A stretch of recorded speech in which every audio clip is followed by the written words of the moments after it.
Muy buen día. Mi nombre es Pedro de Jesús y yo voy a presentar a iniciar esta parte de lo que es el análisis por crossover y viendo algo de lo que es el diseño por desempeño, usando el ITAC en este caso.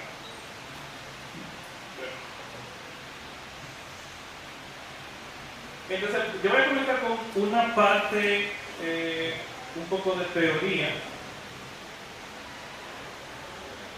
de lo que es el pushover, y voy a comenzar con esto que ya todos lo conocemos. Voy a ir un poco rápido, pero la intención es que ustedes se integren también a la presentación con cualquier comentario que tengan. Y yo comienzo poniendo lo que dice el R001 sobre el método nativo de empuje progresivo o pushover, que el R001 lo menciona simplemente como un método más de análisis dentro de los diferentes métodos que están disponibles para el diseño de estructuras. Bien, entonces el R001 me dice que se aplicará para evaluar capacidad y estabilidad de estructuras ante cargas laterales crecientes, dígase pushover, que la fuerza máxima total aplicada deberá ser al menos igual al cortante basal especificado en el artículo 39 y que se deberá tomar en cuenta el efecto no lineal de los materiales. Esto es lo que me dice el R001. Entonces, a esto yo vamos a incluirle los diferentes modelos de rótulas que tiene, por ejemplo, el programa ITAX implementado. Y en este caso son las rótulas del AC4117.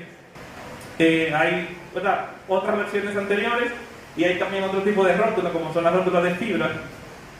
Entonces, básicamente el modelo es esto, que es una relación lineal, luego una plastificación con una rigidez, vamos a decir, residual, y luego tiene una caída de resistencia y tiene al final una resistencia residual hasta la falla total. Entonces, dependiendo de la ubicación, dependiendo de la formación que tenga el elemento o el componente, como lo llama el ACE, dependiendo de esa formación, entonces yo estoy dentro de un parámetro de un rango de aceptación. Y esto es importante. Otra cosa que menciono aquí es que esta parte inicial, esta parte lineal, aquí, dos acotaciones con esto. Y la primera es que el programa no la toma en cuenta para la definición de la rótula. Porque la definición de la rótula se encarga solamente de la parte plástica. La parte elástica está incluida dentro del elemento. Dígase el elemento frame, el elemento muro, el elemento que tenga la no linealidad incluida. Y la segunda, o sea, que cuando yo defino mi rótula, la defino de aquí hacia adelante. Y lo segundo es que esta parte lineal debe considerar el agrietamiento por cualquiera de los métodos que se pueda considerar. El mismo AC4117 menciona la reducción de inercias, la reducción de propiedades de los elementos con factores que son algo diferentes a lo que es el R001, pero el R001 también tiene su forma. Y también hay métodos avanzados que dependen del nivel de carga que tenga el elemento y lo que es el momento de agrietamiento, que por ejemplo el ACI menciona en un momento. Entonces esos son los modelos. Modelo de rótulo, modelo de relación fuerza de formación, que puede ser tanto bilineal, las dos gráficas de acá arriba, o puede ser trilineal, como esta gráfica de allá abajo. Bien, entonces, estas son las tablas, ya seguro ustedes ya la conocen. Estas son las tablas que definen cuáles son los parámetros de esa rótula. Estos parámetros A, B y C son las mismas rotaciones plásticas A, B, A hasta la pérdida de capacidad, B hasta la pérdida total de capacidad y C es la resistencia residual. Y este es para vigas de concreto. Fíjense que esta tabla depende de la relación de cortante actuante sobre la resistencia cortante que tiene el elemento viga. Y también depende de la cuantía. Entonces quiero hacer dos acotaciones. Sí, son similares, la tabla de columnas que la voy a mostrar posteriormente. Quiero hacer dos salvedades con esto. La primera es que si en el programa yo no especifico explícitamente el acero que tiene la viga, entonces yo tengo que hacer el diseño antes de correr el análisis no lineal. Esto es para que el programa tome la información de la rótula, ¿verdad? Para la rótula. Y también este cortante actuante sobre el elemento es el cortante que viene de la combinación completa, dígase tanto cargas gravitacionales como cargas laterales. Pero ¿qué pasa? Si ese cortante depende de una distribución de la carga por la rigidez de la estructura. Y si mi rótula cambia de una rigidez a otra, si mi rótula cambia de comportamiento, entonces aquí yo tengo una referencia circular, que quiere decir que yo tengo que analizar, ver dónde cae mi cortante, analizar para un nivel de carga dado, ver dónde cae mi rótula, analizar mi estructura, ver que el cortante actuante no sobrepasa de ese límite, y entonces y si sobrepasa, volver a analizar hasta que yo tenga una convergencia. Entonces todo esto lo hace el programa. El programa me puede calcular el acero si yo lo diseño, o yo lo puedo disponer manualmente, y también el programa me hace esa referencia circular, quiere decir ese análisis iterativo. E incluso me da algo nuevo, me da una advertencia, que si la rótula cambia de comportamiento entre un nivel de cortante y otro, o para columnas, como se ve aquí, para columnas entre un nivel de axial y otro, entonces esa información del análisis posterior, el programa la guarda y actualiza la rótula. Y si hay que actualizarla, si hay que correr el programa de nuevo, el programa me avisa con un mensaje de advertencia. Entonces tenemos un comportamiento de rótula para columnas que no son circulares y otro para columnas circulares. Otra salvedad es saber que, por ejemplo, la rotación plástica depende del axial y depende del cortante. Y como yo tengo unos valores que se están restando, puede ser 0. O sea que una columna cargada axialmente, bajo mucha carga axial, con relación, ¿verdad?, a su capacidad, puede tener un comportamiento frágil. Que no necesariamente, con esto me refiero a que no necesariamente uno va a tener esta curva. Uno puede tener una curva donde A sea 0 y quiere decir que al momento que yo llegue a la capacidad, a la fluencia, se cae la curva.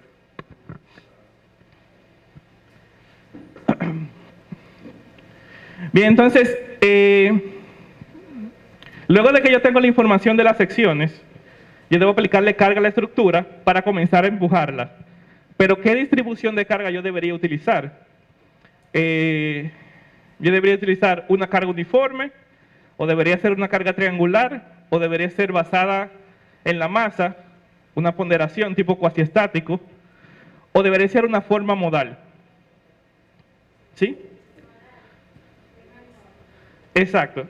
Si nos llevamos de lo que dice el AC4117 y el AC4113 también lo mencionaba, me dice que las cargas laterales debe aplicarse el modelo matemático.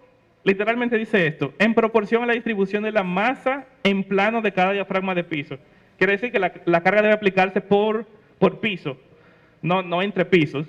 Y lo segundo es que me dice que la distribución vertical debe ser proporcional a la forma modal fundamental en la dirección considerada. O sea, que debe ser con el modo. Versiones anteriores del ACE tenían otras distribuciones, que son las que yo menciono acá. Y creo que todavía son válidas las distribuciones, para simplicidad del análisis. Pero ellos mencionan que lo limitaron a la forma modal porque la diferencia que daba entre un método y otro era insignificante, entonces lo mantuvieron porque este es un análisis computacionalmente costoso. Entonces vale la pena simplificarlo de alguna manera o limitarlo de alguna manera.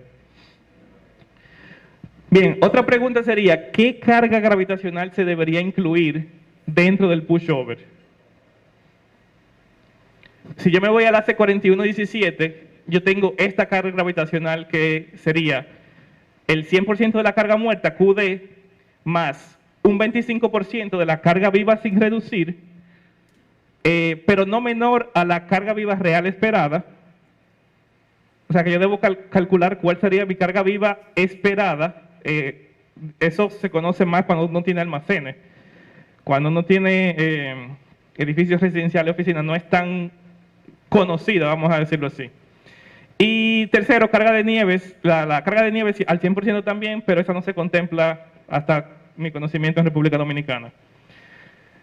Esto yo lo menciono porque esto dice el AC4117, pero si nos llevamos del R001, están las combinaciones de cargas laterales normales, perdón, las combinaciones con cargas laterales sísmicas normales de 1.2 la muerta y 1 la viva, y 0.9 la muerta. Esto quedaría como en un intermedio entre ambas. Ahora, lo que sí tiene esto es que corresponde a la masa que se está considerando para el edificio. La masa es bastante similar a esto.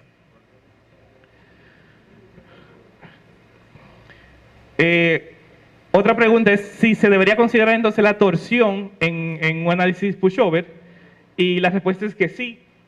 Y se considera igual a la, ¿cómo se llama esto? Se considera igual a la, al método lineal, normal. Entonces, ese momento torsional es simplemente el cortante por la excentricidad accidental. Esa excentricidad accidental es de 5%, y hay una excepción, vamos a decirlo así, que me dice, si yo estoy haciendo un análisis pushover para analizar varios niveles de riesgo, entonces yo solamente tengo que considerar la torsión en el nivel de riesgo más alto. Dígase, si yo quiero analizar el edificio para un periodo de retorno de 10, 50 y 100 años, entonces yo solamente considero la torsión en el de 100 años. Ya el de 100 y 50 no necesito considerar, me da esa excepción. Y aquí viene otra interrogante, que es cómo yo debería incluir esa torsión si estoy haciendo un caso modal. Porque entonces en este caso yo debería poner, en el caso de carga, el modo más la torsión. Y la respuesta sería, por el momento, si se va a aplicar modal, sería incluir la excentricidad moviendo la masa. Y ahí yo ya estoy incluyendo la excentricidad dentro de la forma del modo, dentro del análisis modal. Bien, otra cosa es la combinación direccional. El ACE me dice que debo considerar una combinación direccional si el edificio tiene irregularidad en planta y si al menos una de las columnas forma parte de dos pórticos que están intersectados. Y en ese caso igual, la fuerza debe ser el 100% en una dirección y el 30% en otra. Y me da una excepción de que yo puedo considerar solamente una sola dirección, 100%, pero no de la demanda, sino de la capacidad. O sea, yo puedo tomar las fuerzas o el punto de desempeño para la capacidad y solamente entonces necesito, en este caso solamente tomo el 100%, no necesito considerar el 30% perpendicular. Bien, para efectos verticales de sismo, el ACE me dice que solamente se debe considerar para estructuras de vuelos, elementos preforzados y componentes donde la demanda gravitacional supera el 80% de la capacidad.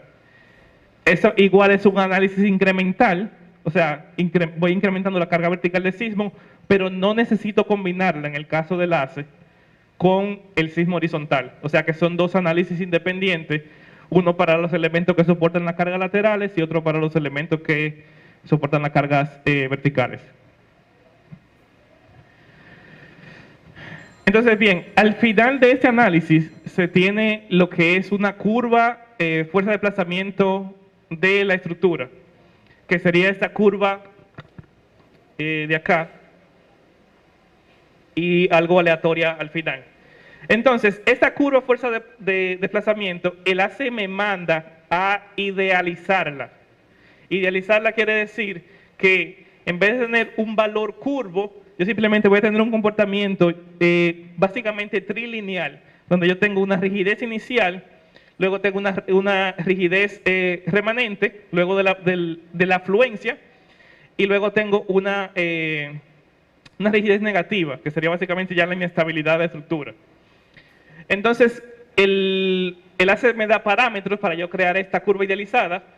Me dice que la curva idealizada, la intersección del primer tramo debe ser a punto 60 del desplazamiento, del cortante de fluencia, la intersección entre la línea recta y la curva, ¿verdad? Igualmente por acá, para este tramo, también debe ser a punto 60, que se intersecte desde este punto hacia acá, y esta línea de acá, entonces esta línea de acá primero, el BY debe ser menor que el B máximo, siempre, o sea, este cortante de fluencia debe ser menor que el máximo que me dé la curva por acá, y esta línea y esta línea, las áreas que hay entre la curva real y la idealizada deben balancearse. Debe haber, esto es un balanceo energético para que, vamos a decir, por lo menos a nivel de energía, las curvas sean semejantes. Esto lo necesito hacer por la siguiente razón. Yo necesito esta rigidez efectiva y necesito, eso es iterativo, es un análisis iterativo, pero el programa lo hace automáticamente dado los parámetros. Entonces, se debe elegir un punto, BY, que sea menor que el B máximo, y ver qué resulta a nivel de áreas, si no modificar el punto BY hacia arriba o hacia abajo.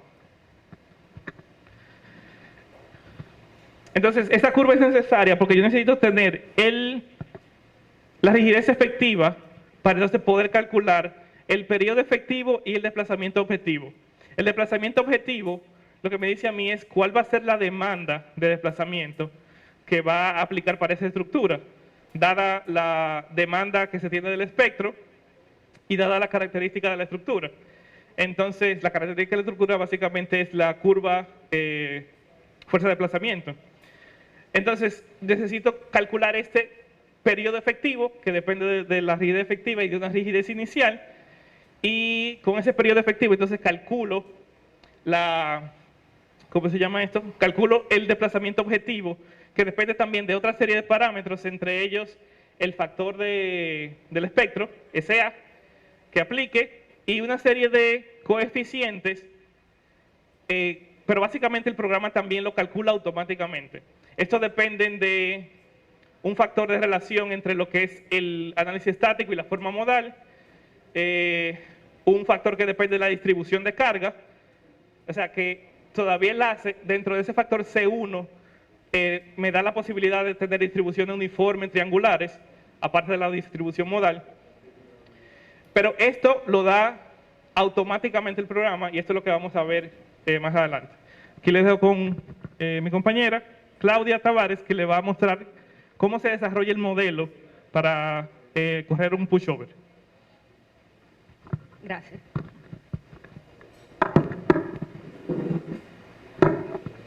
Bien, buenos días. Mi nombre es Claudia Tavares y entonces ahora vamos a proceder a verificar cómo toda la teoría que está implícita en el ACE se trabaja en los programas, en este caso en el ITAPS.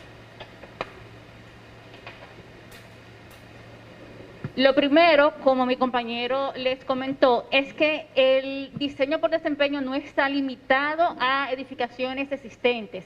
También es válido para edificaciones nuevas y está bastante documentado en las normativas ACE, NER y otros autores también la validan como tal. Entonces, en el caso del modelado de los componentes, lo primero es que para una edificación nueva, la estructura debe de cumplir con los requisitos del ACI 318 en el caso de concreto. En tal sentido, estos requisitos deberán ser dimensiones mínimas, relaciones de cuantía y además en la parte que tiene que ver con las relaciones de de columna fuerte, viga débil. Entonces, además de esto, ya mi compañero les mencionó que hay unos factores de agrietamiento que debemos de considerar en el programa. Ahora, ¿cómo esos factores de agrietamiento o cómo esa rigidez efectiva o esos modificadores de rigidez son considerados? Vamos a ver.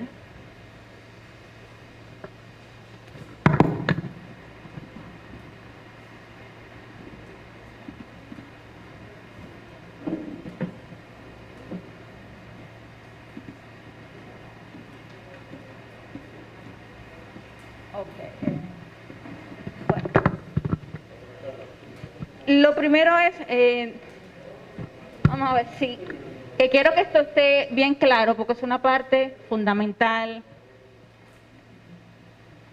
Bien, lo primero es que los modificadores de rigidez se aplican en la parte elástica del componente, sea este viga, columna, muro, etcétera. Si estamos hablando de un componente que no tenga una rótula de fibra, los factores de rigidez afectarán la rigidez elástica inicial. Cuando tengamos un componente con una rótula de fibra, esos factores de rigidez me van a afectar la parte que no está comprendida en la longitud de la rótula de fibra. La rótula de fibra, esa longitud, se mantendrá inafectada y el resto del componente, entonces, es el que va a ser afectado por ese modificador de rigidez.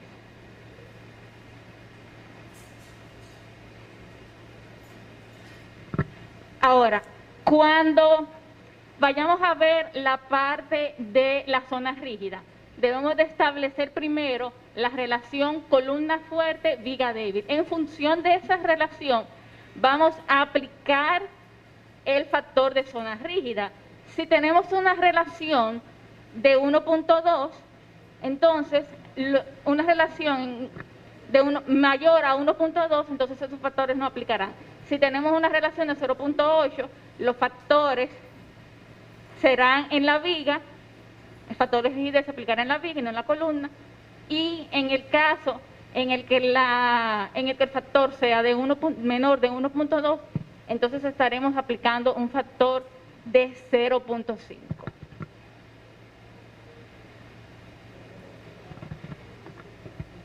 Tenemos dos tipos de rótulas a nivel general. Tenemos una rótula basada en control de desplazamiento y una rótula basada en control de cargas. El ACE te dice que las rótulas serán en control de desplazamiento siempre y cuando los valores de las deformaciones, de las rotaciones y las deformaciones estén tabuladas.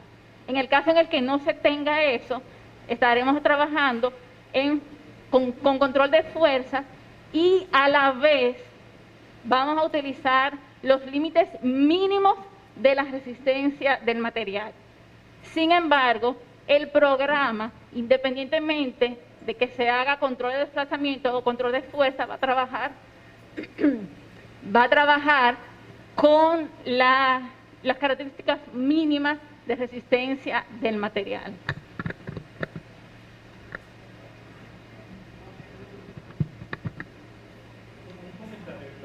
Cuando se habla de control de fuerza y control de desplazamiento, control de fuerza, el comportamiento siempre es frágil. Quiere decir que desde que llega la fuerza, ¿sí? El control de fuerza, lo menciono, es el comportamiento siempre es frágil. Quiere decir que no hay fluencia, no hay reducción de rigidez. Y luego de que llega la resistencia, cae a cero. No hay tampoco una resistencia residual. Exactamente. Bien. Posteriormente.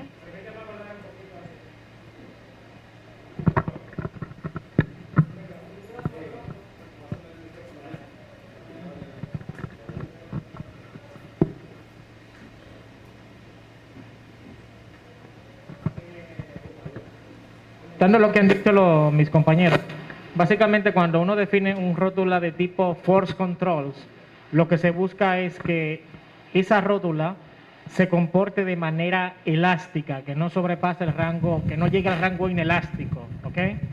Sí.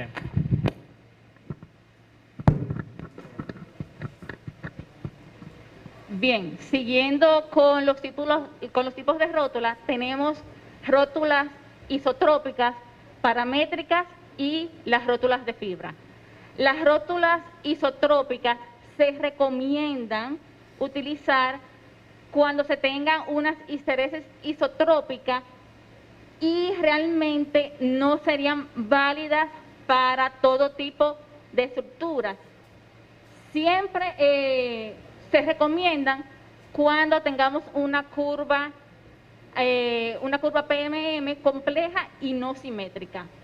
En el caso de las rótulas paramétricas, es empleada para los componentes que tengan una curva PMM simétrica, doblemente simétrica, y en el caso de la histeresis sí se puede utilizar para varios tipos.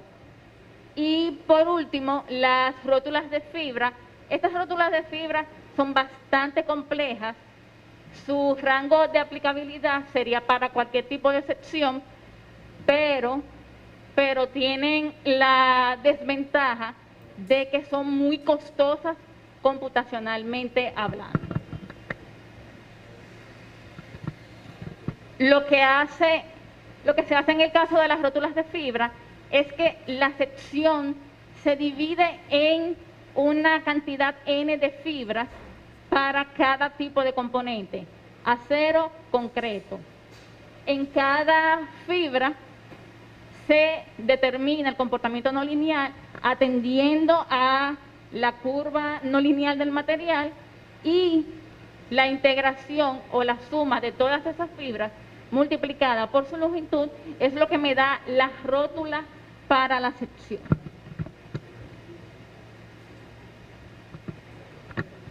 Estos son, vamos a decir así, algunos tips que se recomiendan para mejorar la precisión de los resultados dentro del programa.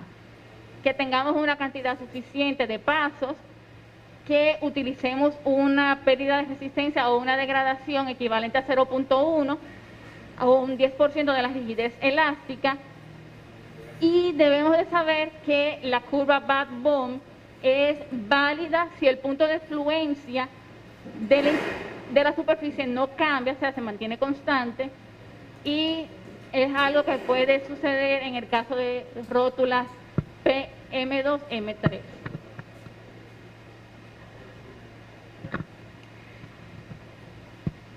La definición de las rótulas, tenemos entonces para aplicar las rótulas a los componentes, en este caso vamos a utilizar la tabla de enlace 4113, que ya mi compañero les describió cómo funciona. Indicamos, en este caso es para viga, este formulario, indicamos el grado de libertad con el cual estamos trabajando, indicamos la fuerza cortante, que ya hablamos que sería una combinación gravitacional más sismo, la cuantía y el cortante. Entonces, como ya él les explicó, aquí va a ocurrir una relación cíclica en el caso del cortante cuando la fuerza aplicada varía el comportamiento de la rótula. Entonces el programa automáticamente va a hacer el análisis nuevamente para determinar el comportamiento adecuado de la rótula y su definición. Entonces vamos a tener unas relaciones de cuantía.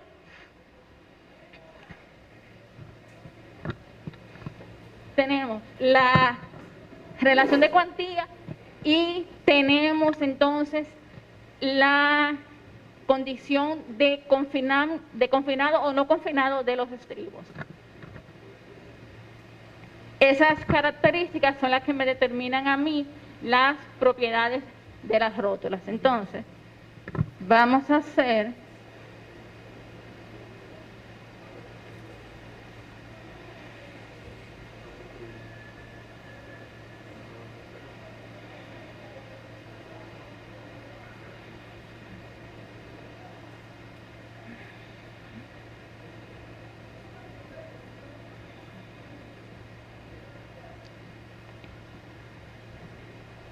estos valores que estamos viendo acá, de 0.025, 0.02525 y 0.5, y los valores del criterio de aceptamiento de las relaciones máximas 0.01, 0.25 y 0.05, se obtienen de la tabla de enlace, en este caso, 4113. Si no tenemos esos valores, entonces estaríamos hablando de una rótula que va a trabajar en control de fuerza, y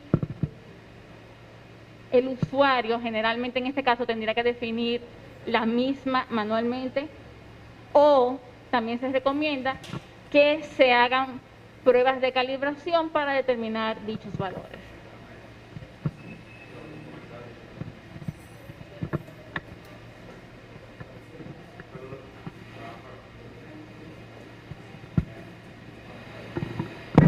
Saludos. Que eso que dice Claudia es importante porque lo que trae el ACE son valores ya que se utilizan para, o sea, análisis recomendado, pero uno puede sacar los valores de momento curvatura y momento rotación directamente de un análisis seccional, incluso de la misma columna. Y ahí tendríamos, claro, si tenemos ya la sección diseñada. Con la sección diseñada simplemente usted agarra, saca su diagrama de curvatura con los valores que le dé. Claro, la curvatura va a tener diferentes, va a tener que aproximarlo a un valor que sea bilineal o trilineal, como lo indica el ACE, para poder utilizar exactamente los valores de los puntos que establece el documento para poder definir las rótulas. Pero, o sea, en resumida cuenta que si uno quiere utilizar los valores de la tabla, claro, es más fácil, pero si uno conoce realmente ya la sección, pues entonces uno lo pudiera obtener los valores exactos, entre comillas, para la sección que uno está analizando. Efectivamente. Entonces, en el caso que corresponde a la cuantía,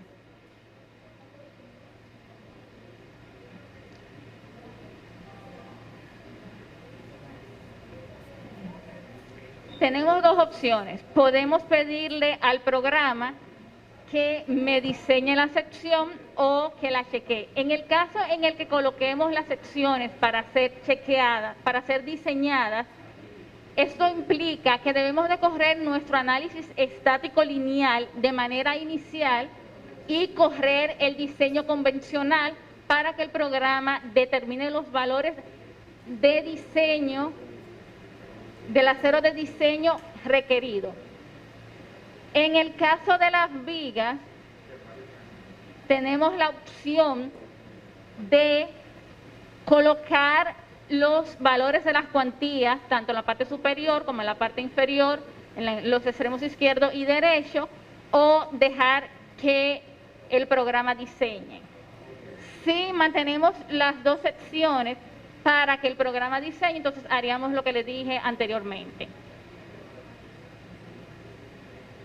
Para el caso de los muros también es lo mismo. En el caso de muros aplicaríamos una rótula de fibra y a la hora de especificar el reforzamiento podemos indicarle que sea del diseño, volvemos y hacemos el procedimiento anterior, especificamos la cuantía o procedemos a especificar directamente la distribución del acero.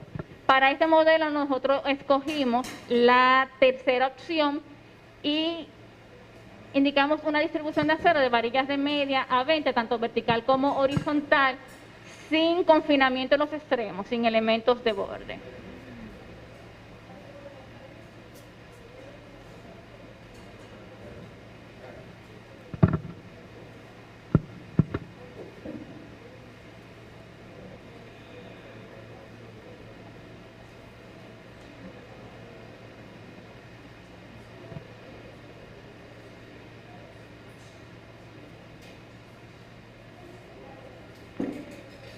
Bien, ahora vamos a ver la aplicación de las fuerzas. Ya definimos que podíamos aplicar la fuerza de 3 formas distintas y una compañera de ustedes indicó que podríamos hacerlo en función de los modos y es como así lo dice el ACE. Entonces, podemos esas fuerzas aplicarlas con un control de carga en donde la carga se va a aplicar de manera gradual hasta alcanzar la totalidad de la carga especificada en función del desplazamiento, donde en vez de aplicarse la carga, la estructura se empuja hasta llegar al desplazamiento objetivo, y en este caso nosotros escogimos el desplazamiento objetivo como la deriva o el desplazamiento máximo al cual queremos someter a esta edificación, y empujamos la misma hasta ese desplazamiento. También podemos aplicar la carga siguiendo un cuasistático, y un cuasistático nosotros lo podemos utilizar cuando nuestra estructura presenta problemas de convergencia debido a una pérdida drástica de rigidez. Entonces lo que hace el programa es que aplica la carga de manera gradual en el tiempo, pero de forma estática. Y los desplazamientos podemos aplicar un solo desplazamiento objetivo, y también en el caso en el que se presenten problemas de convergencia, podemos recurrir a varios desplazamientos objetivos, o también podemos definir un desplazamiento generalizado.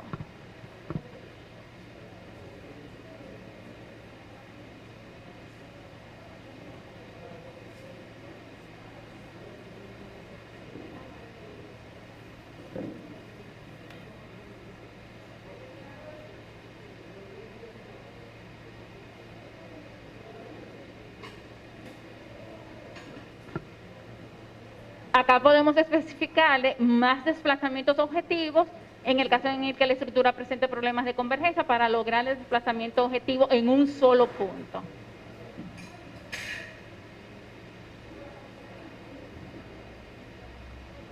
Para lograr una curva uniforme, como les dije anteriormente, parte de los tips es colocar una mayor cantidad de pasos.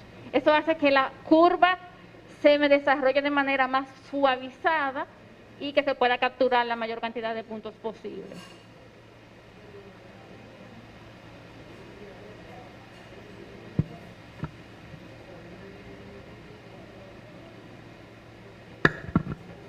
Y acá tenemos entonces ya lo que son los parámetros no lineales de solución del problema.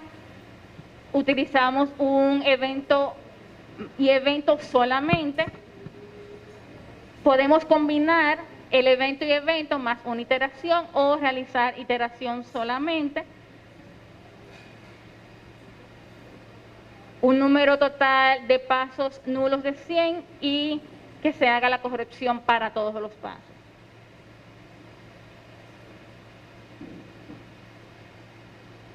Si revisamos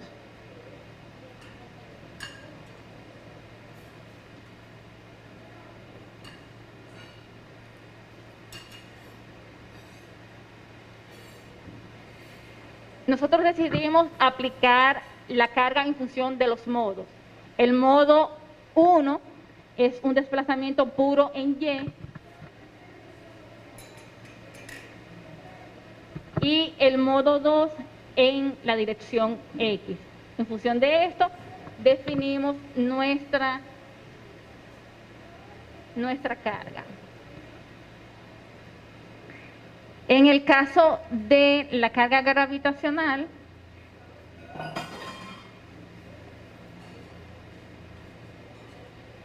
hicimos la misma correlación de la fuente de masa. La fuente de masa tenemos 100% de la carga muerta más un 25% de la carga viva. Y eso fue lo que seleccionamos como carga gravitacional para cargar la estructura inicialmente antes de empujarla.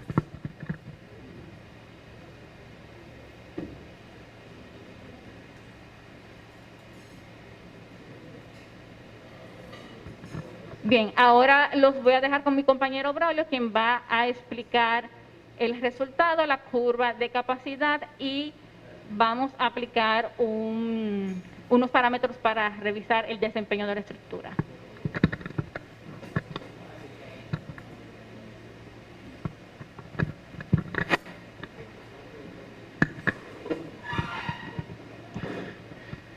Bien, quiero hacer unos cuantos comentarios con respecto a la definición del caso de carga del pushover.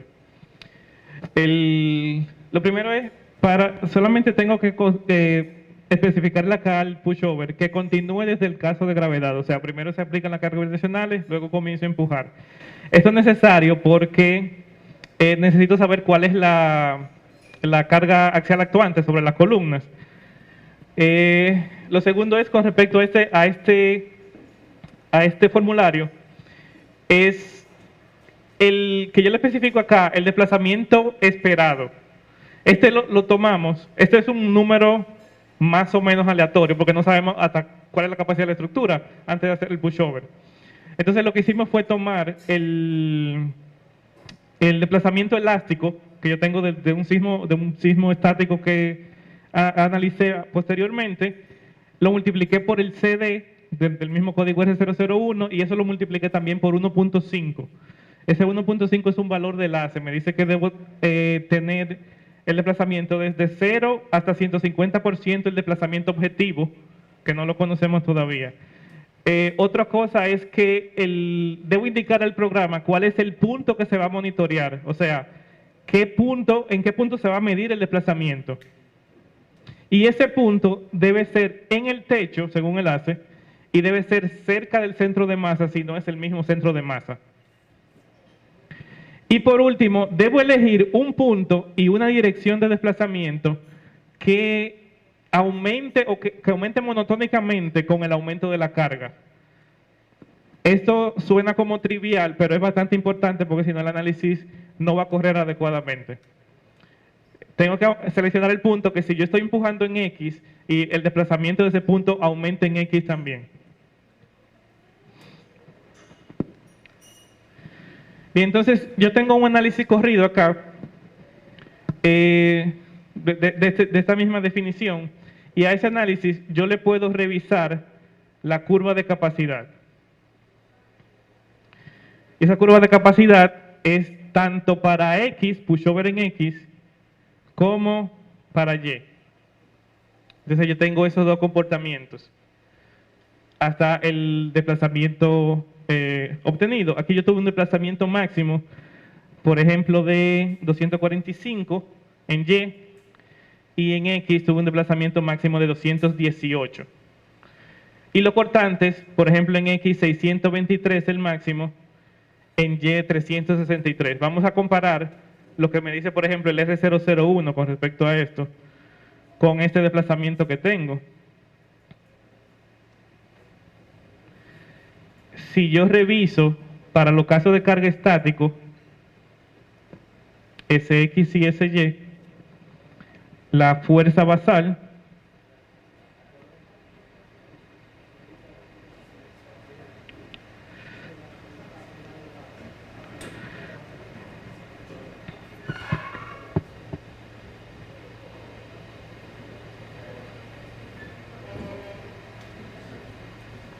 entonces yo tengo una fuerza en X de 292 aproximadamente toneladas y 239 toneladas en Y, que ambas son menores que mi cortante máximo aplicado.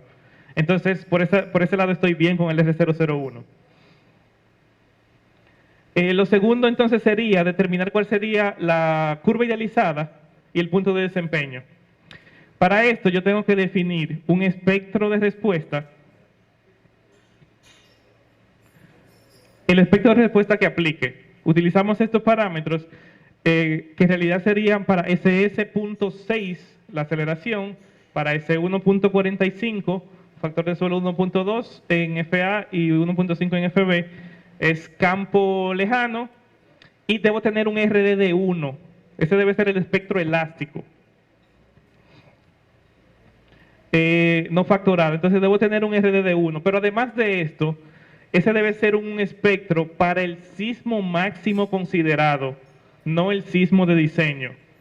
¿Qué quiere decir esto? Que ese espectro no puede estar multiplicado por el 2/3 para determinar SDS y SD1. Entonces, lo que hice fue, en este caso, simplemente aumenté por 1.5 los factores de CS y S1 para que me dé el resultado del sismo, el espectro máximo esperado. Entonces, simplemente con cambiarle el tipo de gráfica de cortante versus desplazamiento a AC4113 por el método, que así mismo se llama, Non-Linear Static Procedure, procedimiento no lineal estático, el programa me agrega los parámetros para generar esa curva idealizada. Entonces, el primer parámetro es el amortiguamiento, que se mantiene tal cual por defecto, 0.05. Hay algunas condiciones en las que el AC sí lo reduce, en este caso no aplicaría. Debo, en vez de una función del AC, debo utilizar la función definida, porque estoy con el R001, y la función definida sería el espectro que definí. El factor de descarga, que básicamente es la aceleración de la gravedad, estoy en este caso en milímetros, voy a utilizar 9810. Y el TS, que es el valor del periodo en el cual termina la meseta. El mismo cálculo que se hace para la construcción del espectro, en este caso es 0.625, dado los parámetros que mencioné anteriormente. Entonces, con esto, el programa me da el desplazamiento objetivo y me dice que el desplazamiento objetivo está en 243 milímetros y está en 362 toneladas. Ese es el punto que se marca en rojo acá. Fíjense que está bastante cerca de la, ¿cómo se llama esto? Bastante cerca de la capacidad de la estructura, capacidad última. Cosa que no es buena para nada. Eso me quiere decir que yo entonces tendría que reestructurar ese edificio que estoy analizando aquí. Dígase aumentar el acero, dígase incluir otros elementos. ¿Sí?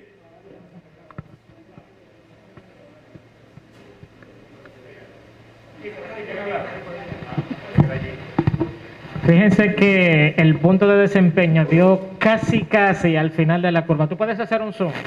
Por favor. Se supone que estamos cerca, o sea, el punto que está ahí básicamente es el punto donde ya el programa o terminó el análisis o básicamente dejó de converger. Es posible que haya una caída ahí. La pregunta es, ¿debería el ingeniero estructural dejar que tu estructura esté casi en el punto de colapso? ¿Verdad que no? Entonces, ¿qué es lo que se hace? Se rediseña, tal y como dice Braulio, y ese punto de desempeño, envíalo un poco más para la izquierda, para la izquierda. No quiero estar muy por los lados del colapso. Hay un problema principal con el colapso, y es que cuando la estructura entra en ablandamiento, dígase pendiente negativa, que ¿verdad? Llega a su fluencia y luego cae, es decir, que para un aumento de desplazamiento la fuerza se va a reducir, ¿verdad? No es bueno que la estructura esté por ahí. Primero porque hay mucho problema numérico y segundo porque hay mucha incertidumbre, ¿verdad? Entonces, como la carga es incremental, no le puedes pedir a la estructura que te aguante un sismo más de ahí porque no tiene la capacidad. Entonces, lo que hace el desempeño es controlar ese rango de tal manera de que tu estructura no esté en el colapso, o sea, no entre en colapso, pero al menos tenga la suficiente capacidad de incurrir en el rango inelástico, dañándose, pero sin colapso. Esa es la filosofía. Tú me vas a entrar en el rango inelástico, te vas a dañar, vas a ser irreparable en muchos de los casos, pero no vas a colapsar, que es lo que se quiere. ¿Ok? Bien, entonces, simplemente mencionar, este punto de desempeño se calcula en base a estos parámetros que mencioné, el programa lo calcula automáticamente. Vale la pena revisarlo, porque el programa, por ejemplo, toma tabla, pero también te permite la opción de que estos parámetros, por ejemplo, el CM, que es la masa, tú puedes usar el factor de participación modal del modo fundamental. Estos parámetros también se pueden calcular con la información del modo. Y también tienes unos límites. Si tu estructura pasa de cierto periodo, entonces te limitan ese valor a 1. y que no se calcule, sino que se fije en un valor de 1. Entonces vale la pena revisarlos. Y en ese caso yo puedo cambiar esto a un valor definido por el usuario, en caso de que aplique. Entonces eso lo hacemos tanto para X y para Y, para revisar cómo está, en qué punto está mi estructura. Luego de que yo conozco esto, digo mi desplazamiento es 243. Yo puedo irme a la tabla y ver, no es aquí.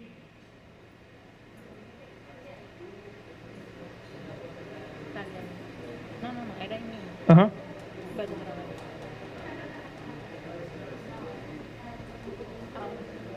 Oh, sí, perdón. Entonces, teníamos...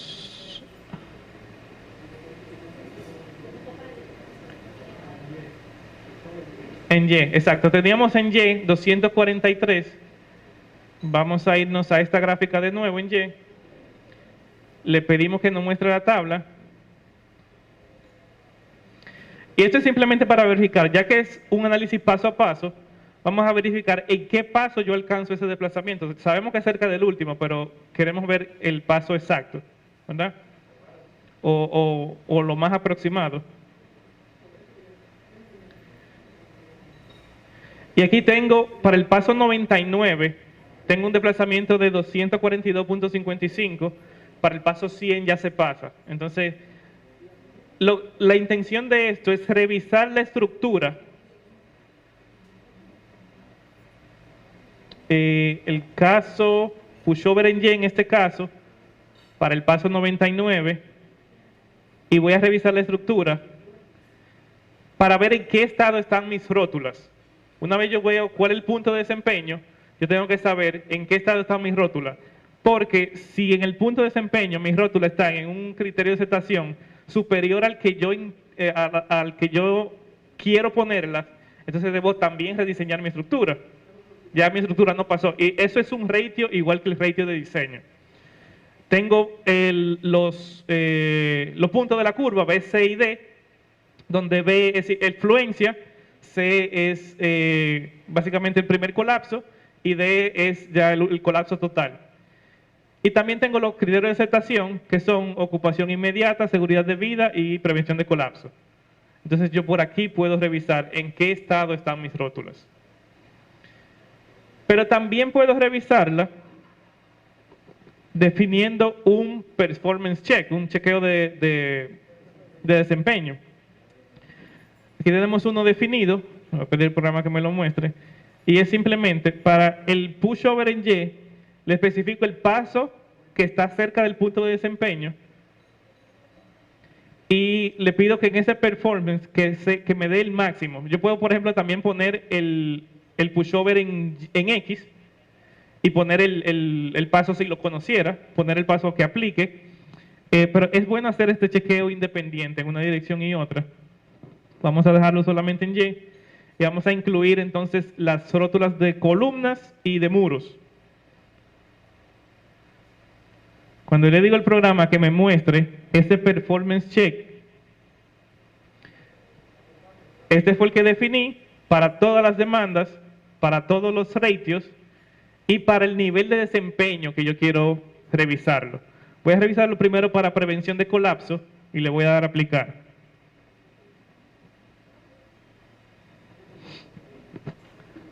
Aquí dura un poco cargado.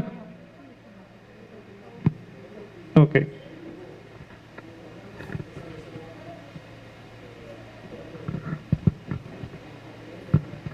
Entonces, ¿qué es lo bueno de esto? Aquí me dio resultados. Aquí yo tengo resultados negros, quiere decir que no aplican. Azules quiere decir que están en un ratio menor de 0.5. Por acá veo unos ratios en rojo que están mayor de 1. Entonces tengo que reestructurar mis columnas en aquel punto. También tengo aquí los colores de los muros, que los muros están de acuerdo. Tengo que solamente reestructurar las columnas en este caso. Entonces, ¿qué es la ventaja de esto? La ventaja de esto es que yo puedo analizar, así mismo como lo dice el R001 en el título de diseño por desempeño, para diversos niveles de aceleración. Dígase que yo puedo analizar o definir un espectro utilizando los mapas para un sismo de retorno de 5 años, para el sismo con periodo de retorno de 50 años y para el sismo con periodo de retorno de 100 años. Y una vez yo tengo definido esos 3 espectros, defino mis 3 puntos de desempeño, y con esos 3 puntos de desempeño yo verifico mi desempeño de la estructura, mi ratio, para diferentes objetivos. Si yo quiero que para el sismo que pasa todos los días yo tenga el rango en ocupación inmediata, o que ni siquiera llegue a la afluencia ningún elemento. Que para el sismo ya mayor tenga un criterio de aceptación de vida, de seguridad de vida, y para el sismo máximo esperado, entonces que yo tenga una prevención de colapso. Y obviamente esto dependiendo también del tipo de edificación. Dependiendo del tipo de edificación, ya que por ejemplo hospitales, yo no quiero prevención de colapso, hospitales yo quiero seguridad de vida todo el tiempo. Algo por el estilo. Ya está fallando la pantalla, eso quiere decir que ya estamos tarde. Un último comentario con respecto a esto, antes de pasar a la pregunta, es ¿qué hacer con la estructura? Porque estamos hablando de diseño por desempeño. Entonces estamos diciéndole al programa, tú vas a tener este comportamiento en estos elementos, pero ¿qué va a pasar con todos los demás elementos? Y me refiero es, por ejemplo, yo digo que las vigas van a tener un comportamiento plástico en algún momento para algún nivel de carga. Pero yo debo asegurar, y es bueno, aunque no absolutamente necesario para el diseño por desempeño, es bueno que entonces los nudos se mantengan elásticos. Entonces yo todavía tengo que cumplir con mi relación columna fuerte viga débil y con mi relación de cortante en el nudo. Y es bueno también que yo tenga el desarrollo del acero adecuado, porque la rótula está afectada por el desarrollo del acero, pero si yo estoy diseñando, yo debería apostar a la fluencia para tener una falla dúctil. Entonces en ese caso yo debo detallar de manera que yo tenga el correcto desarrollo de los elementos de acero. Y igualmente para el cortante, tanto el cortante en los muros como el cortante en la viga. Yo debo detallar para que el cortante se mantenga elástico en la viga. O sea, que la viga tenga suficiente resistencia cortante. Los muros, si no considero el cortante en los muros como un grado de libertad no lineal, entonces deben mantenerse elásticos también. ¿Sí? Contribuyendo a lo que tú estás diciendo es, ahora mismo lo que se está colocando en las vigas es una rótula plástica de tipo flexión, ¿ok? Pero resulta para que eso funcione en la práctica, en donde se está colocando la rótula, el cortante como tal se mantenga elástico. O sea, la falla por cortante es una falla frágil. Si falla por cortante antes que flexión, eso no se va a desarrollar. Entonces, ¿qué se garantiza? Confinamiento.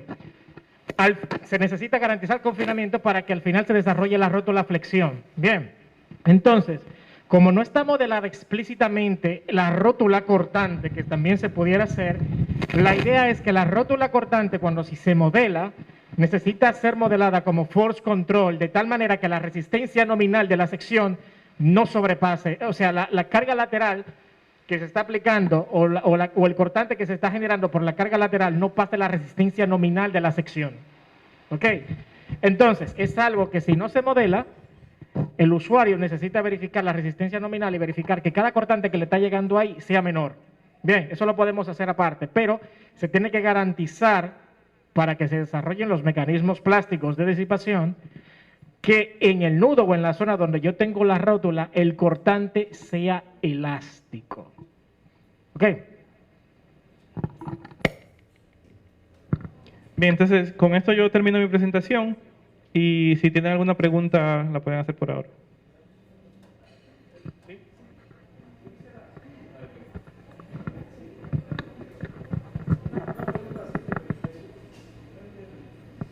Saludos. Una pregunta que me surge, ¿qué tanto de relación tiene de que yo coloque los performance checks en mis elementos en el piso, llámese viga, columna, muros, con el check del performance del entrepiso? O sea, ¿qué relación yo tengo? ¿Cómo yo garantizo el desempeño de entrepiso si tengo el checks de los elementos computados. No sé si me doy a entender. No hay relación entre el de formación de entrepiso con los elementos.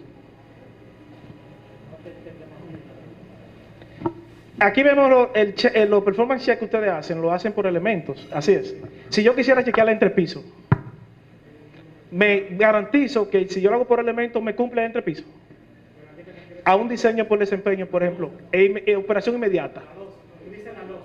Sí, no, el piso, sí, la losa y el piso de un edificio. Lo que pasa es que en este caso, ¿quieres contestar tú? Básicamente, está preguntando es ¿qué hacemos con la losa?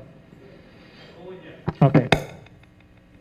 La losa, si tú no consideras la losa como no lineal, es elástica, si esa es la pregunta. O sea, tú debes garantizar que la losa se mantenga elástica, la fuerza que están llegando a la losa. Contribuyendo más, básicamente lo que se requiere es que la fuerza lateral sea transmitida a través de la acción diafragmática, del diafragma. Por lo tanto, para tú garantizar esa distribución de fuerza, el diafragma ha de mantenerse elástico. Ahora mismo, ¿qué es lo que pasa? Que modelar eso, considerando los elementos, qué sé yo, del acero, es complicadísimo. Es complicado, numéricamente hablando es complicado. Entonces, ¿qué es lo que se hace? Se asume en un principio en el análisis, ¿verdad?, que el comportamiento del diafragma o de la losa será elástico y uno, como ingeniero como tal, tiene que verificar que efectivamente el diafragma trabaje como debe, pero hacerlo afuera.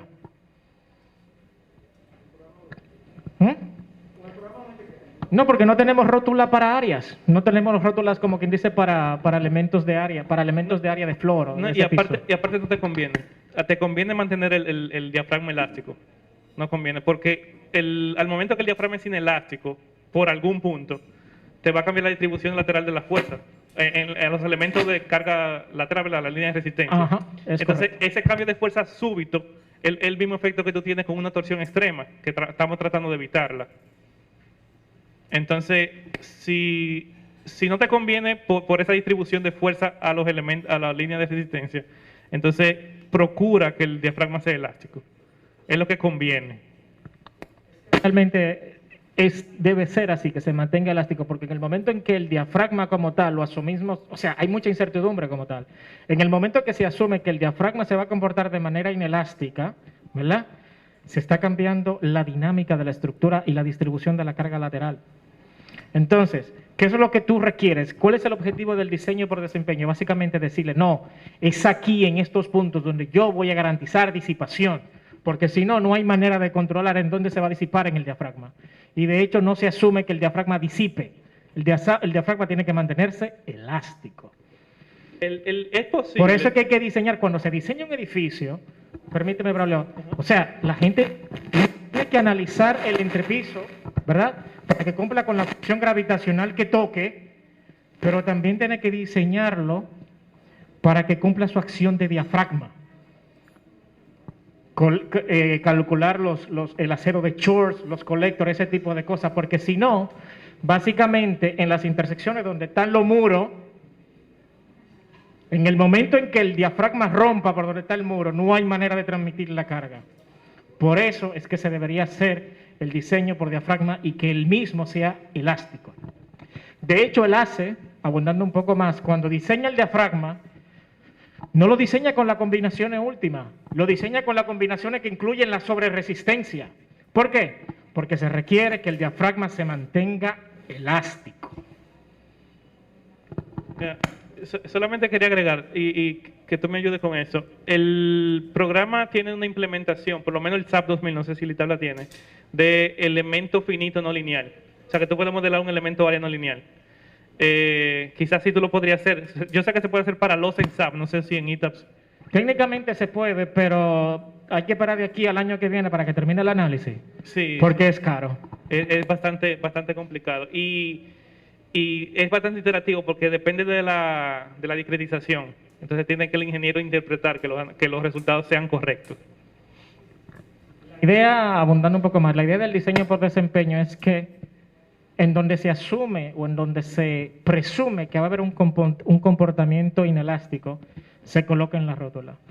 hay lugares en donde no conviene que el comportamiento sea inelástico, entonces se mantiene elástico sí o sí. Hay elementos que tienen que ser force control, que no deberían pasar la resistencia nominal. Hay que aumentar sección, hay que hacer lo que sea, pero ese elemento se tiene que mantener elástico, que no supere su capacidad nominal.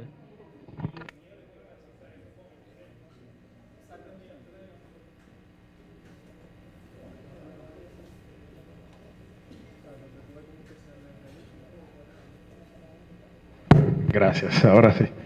Bueno, no es una, tengo como 1000, pero vamos a ver. Yo tengo algunas preguntas, primero con respecto al pushover. Como tú me dijiste, el pushover siempre como que la pregunta que uno tiene es como que qué patrón de carga uso. Y según el AC41, bien dice como que tú tienes que usar una distribución en función a la masa, pero ¿qué tanto es así? Porque, por ejemplo, mientras yo comienzo a crecer un edificio, comienza a flexibilizarse, comienzo a tener modos que comienzan a participar más que otros. O sea, que ya no estaría teniendo de que una buena representación del edificio en el primer modo con un 80% de la respuesta, sino que tengo un 40, un 30, y tengo quizá porcentaje, vamos a decir, el modo 2, modo 3, modo 4, obviamente en cada dirección, que comienzan a tener más o menos la misma cantidad de respuesta en cada modo. ¿Qué yo debería hacer ahí? ¿Debería ser un pushover por cada modo? ¿Qué ustedes recomiendan? El ACE te menciona, si nos vamos por el ACE. Primero, el S001 no menciona nada de esto, no lo limita. El ACE sí te dice que si tú tienes participación de modos superiores, no debe aplicar un pushover, porque es estático. Debe aplicar un análisis, si lo quieres no lineal, pero dinámico. Y él te lo dice haciendo un análisis de modal espectral con todos los modos y con un solo modo. Y si el cortante en uno de los pisos con un modo es menor, si el cortante en uno de los pisos con todos los modos es mayor al 135%, algo así, del cortante con un solo modo, entonces esa es la medida que ellos tienen para saber que el pushover no aplica. Ok, gracias. Otra pregunta con respecto a la definición de la rótula. Tú dijiste que las tablas que tiene la SCE implementado el ETABS y el SAP, yo puedo asignarle directamente la cantidad de cuantía que yo tengo. Yo vi en la tabla que pusieron ahí, donde yo puedo especificar la relación de ese RO entre RO prima, entre RO balanceado, que se puede como que agregar directamente en la tabla. ¿Eso es viga por viga o lee directamente de los overrides que yo creo cuando yo genero mi elemento frame? Si tú le especificas al programa que lo lea, él lo lee sea de la sección, de la definición de la sección, o del diseño. Están las dos opciones. Si yo corro el diseño, en este caso lo hice, no lo mostré pero lo hice. Si yo corro el diseño, entonces él toma el acero que me da el resultado, ese diseño. Ya, pero del diseño te sale una cantidad de acero requerido. Tú asignas una cantidad de acero. Entonces la pregunta mía es, cuando tú defines la rótula, ahí te aparece una cajita que te pregunta cuál es esa relación que te pide la SCE. Esa cajita yo puedo definirla por elemento o yo puedo generar mi elemento frame y tú sabes que tú tienes para hacer los chequeos de ductilidad, tú puedes agregar el acero que tú estás poniendo real. Él me lee eso, porque entonces yo tendría que agregar las rótulas, así como estoy siguiendo, tengo que agregarla una por una. Si son comunes, puede agregarla a las que sean comunes iguales. Pero los dos resultados, según lo que tú me estás diciendo, los dos resultados te deben dar lo mismo. Dígase, si él te lee la sección, o si tú manualmente pones la información de la cuantía, el resultado va a ser el mismo. Porque él te va a leer si tú no has corrido diseño, te va a leer lo de la sección. Ya. Sí, por favor.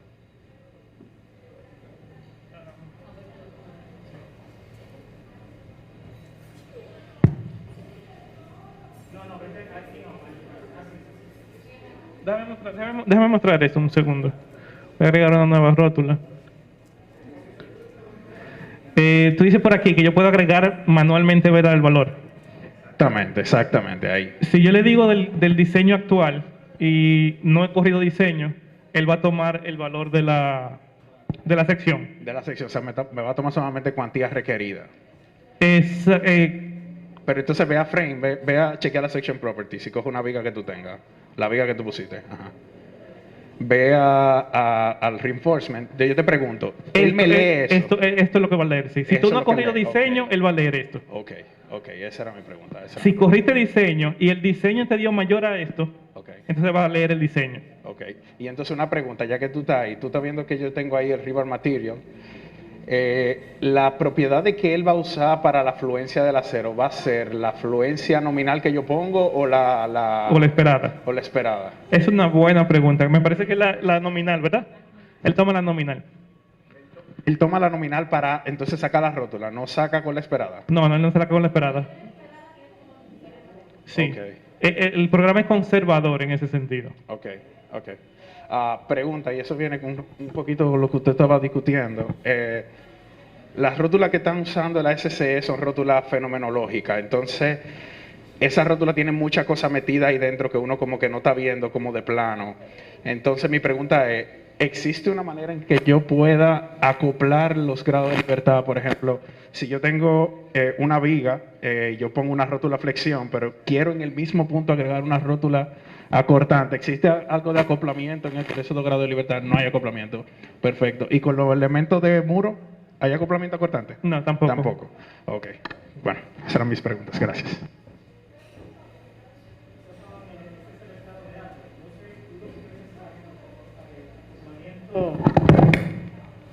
Flexión cortante, no, ahora mismo lo que tenemos son grados de libertad individuales, M2, M3, la flexión, B2 sobre 3. Entonces, en el mismo punto tú puedes poner tanto hinge tú te necesites, pero el comportamiento será desacoplado.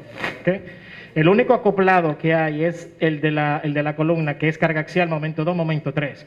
Pero ni siquiera hay interacción con cortante, o sea, también debería haber una rótula en el mismo punto acortante. ¿Verdad? Pero claro, una rótula cortante hay que evitarla porque es frágil. Entonces, ¿qué es lo que se hace? Colocar una rótula de tipo force control y comparar que el cortante que le está llegando no supera la resistencia nominal.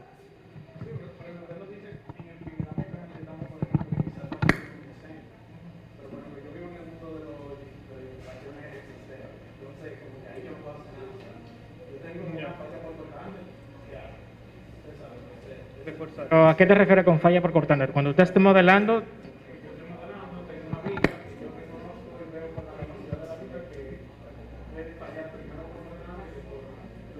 Bueno, en ese caso, ¿qué se requiere? Necesitas de alguna manera intervenir esa viga y hacer que la viga como tal funcione como tú quieres. Porque básicamente la información que te da eso es si tú estás dentro del rango de la seguridad o no. Básicamente te va a decir, mira, tú estás bien aquí o no estás bien. Entonces, si tú sabes que hay una falla frágil por cortante, interviene tu viga y arregla la que tenga que arreglar. Obviamente, si tú sabes que tu falla es frágil por cortante y si estás modelando un elemento, un hinge flexión, obviamente el modelo matemático, el modelo concebido no te va a reflejar la realidad. Entonces, en este caso, sí necesitas intervenir la viga y hacer que la viga funcione como debe ser. Porque básicamente ese es el diseño por desempeño. Hacer que la estructura funcione como tú quieres. Las rótulas paramétricas que están ahí, ¿qué comportamiento no lineal tienen? Las plástico. Igual. Exactamente igual. Creo que la paramétrica lo único que cambia es la forma en que calcula el diagrama de interacción. Igual. Bilineal, igual que la rótula de enlace. Exactamente el mismo comportamiento. Lo único que cambia es cómo se calcula, vamos a decir, el MY en ese sentido, o la carga de fluencia. Y con respecto a la otra pregunta que tú tenías, vamos a decir, el ACE tiene cierta interacción porque la capacidad de la rótula depende de tu cortante. Entonces vamos a decir que ahí tú consideras la interacción del cortante en la flexión. Pero eso hasta ahí llega la interacción, no más de ahí.